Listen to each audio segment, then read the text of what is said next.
Yo guys, Charlie here, also known as Zank. Today I'm going to be taking you through a tips and tricks video of how to get better at Fortnite Battle Royale. It should be simple to understand and I should be able to explain it nice and simply as well. The aim for this video is for you to get better at Fortnite, which I'm sure will happen. I haven't had a single person talk to me and not improve their game. By the end of this video you should understand many more things about Fortnite, like tips, exploits and tricks. There will be gameplay running in the background for you to watch for entertainment purposes only, and I don't want to delay you anymore, so let's get into it. The first trick that I'm going to say is that we are going to talk about the wall's health. So you have your materials, right? You've got wood, you've got brick, and you've got metal, okay? Wood, when placed down, is given a minimum of 90 HP, and when fully built and fully healthy, it is 150 HP. For brick, that would be 99 and 300, and for metal, that would be 110, I believe, and 500. So my tip for this is that when getting shot at or sprayed at and having to hold your wall, I would build in your harder metals, being brick and metal. This will stop your opponent from kind of hitting shots against you and being able to take your wall or shoot through your wall because of the HP difference, obviously. The next thing I'm going to be talking about is Fortnite.gg. This is a website where you can just look up on Safari, Google, whatever you have, Chrome, whatever. It shows you where chests spawn and where ammo boxes spawn. So it will show you in a certain area how many chests are there, and then if you zoom in, you can find out like where the chests are, and this can help you kind of figure out a drop spot and really, you know, get the hang of where you want to land and get comfortable so that you're more set for the main game fights. Moving on now to when to know to rotate and when to rotate at the right times. In my opinion, you want to rotate early if you don't have much movement, if you don't have a witch broom, if you don't have, Flowberry, you could rotate early. But if you don't have a witch broom and if you don't have a chainsaw, then I'd rotate early. However, if you have a witch broom or a chainsaw, then I would rotate later because you can get to where you want to be in the next zone quicker, and it kind of takes less pressure off.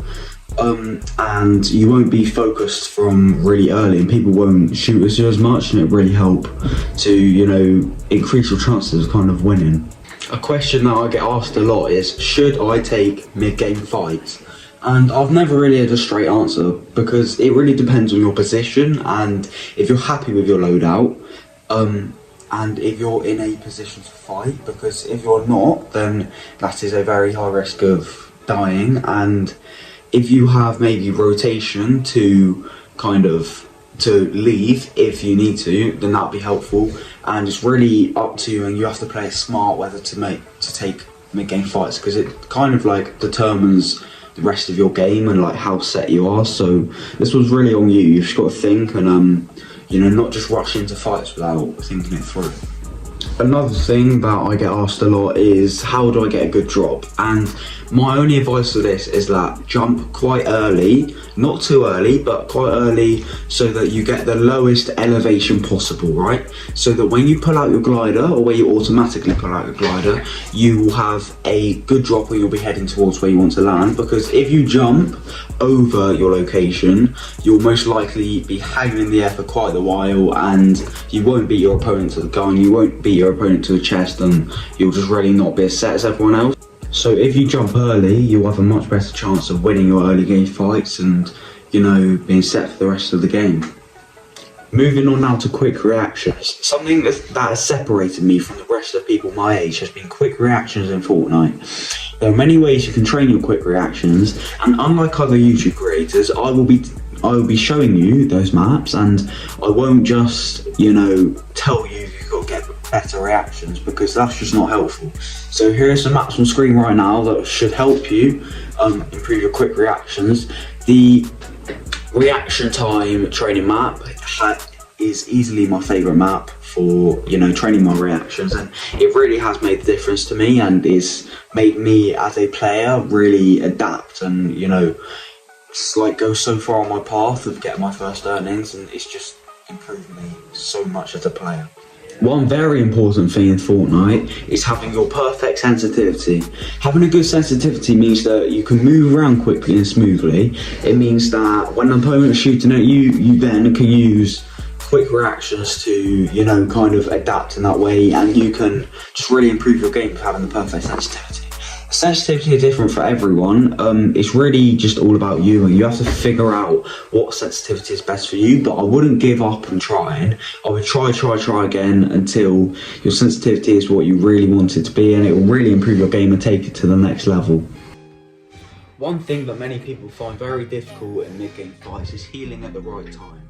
You've really got to find a moment that you can heal, even if it's just minis, flowberry, big box, chug splashes, whatever it is. Just try and get some heals off. So obviously, if you've been hit quite hard, it doesn't matter how much or little you heal. Every little counts, and genuinely, I do mean that, because it really does make the difference. Like, I'm sure you know, sometimes your shotguns can be really inconsistent. They can hit for like 30 damage, and that really is like very helpful if you're getting hit for 30 and you've just minied, so you've still got 25 HP left. It really does make a difference. The next thing I'm going to talk about is which movement to carry, the witch broom or the chainsaw. Well, in my opinion, I would carry the chainsaw until about endgame, because the chainsaw's not great for rotates at endgame. However, the witch broom, you can use it and then it will cool down, being ready for the next rotate. The chainsaw is very, very good for early game and mid game, and it also obviously like does damage to your opponent, so it's just really helpful in that sense. You know, that dominates the witch broom in early game and mid game. So if you can, try and pick up a chainsaw in that period of time. But then in end game, maybe when you're getting a refresh, a lot of your opponents will have witch brooms. So maybe pick one up on the way. And I mean, yeah. Thank you so much for watching. If you have any video recommendations, please leave them down in the comment section below. I will be reading all comments, and make sure to send these videos to your friends so that they can improve as well, or don't, so that you can just show off how good you are. Yeah, and for now,